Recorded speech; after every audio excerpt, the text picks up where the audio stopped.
Serikali ya Ghana imeanza taratibu za kisheria na kidiplomasia kushinikiza kurejeshwa kwa mtu mwenye uraia wa nje anayehukumiwa kuhusiana na kupiga na kusambaza video za wanawake bila idhini yao, tukio ambalo limeibua hasira kubwa ya umma na mjadala kuhusu haki za faragha. Waziri wa Mawasiliano, Teknolojia ya Digitali na Ubunifu, Samuel Nate George, amethibitisha kwamba serikali imetuma mwaliko wa ubalozi wa Urusi nchini Ghana kupitisha majadiliano ya kupata msaada wa kisheria na kuweka misingi ya kusaka utoro wa mtuhumiwa kurejea Ghana ili akabiliwe na mashtaka chini ya sheria ya nchi. Mtuhumiwa huyo anasemekana kuwa raia wa Urusi mwenye umri wa miaka 30 anayedaiwa kuwa amedhihirisha na kutuma mtandaoni video za matukio ya kimapenzi ya wanawake waliokutana naye nchini Ghana bila idhini yao, hatua ambayo ni kinyume cha sheria za ulinzi wa faragha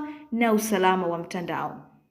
Mamlaka za Ghana kupitia mamlaka ya usalama wa mtandao, Cyber Security Authority, zinaendelea kukusanya na kuunda dosari kamili ya kesi hiyo na kuonyesha nia ya serikali kushtaki mtuhumiwa kortini, ikiwa ni pamoja na kesi ya kukamatwa na kushtakiwa hata kama hakuweko ndani ya Ghana. Tukio hilo limevuta umaarufu mkubwa na kusababisha mashirika ya serikali kama Wizara ya Jinsia, Watoto na Ulinzi wa Jamii kushirikiana na vyombo vya ulinzi na ushirikiano wa kimataifa kutafuta suluhisho, huku wakitoa wito kwa umma kutoeneza video hizo ili kulinda hadhi na faragha ya wahusika wengine wanaoweza kuwa waathirika. Kutoka hapa Zantime Media, mimi ni Amina Lumwecha.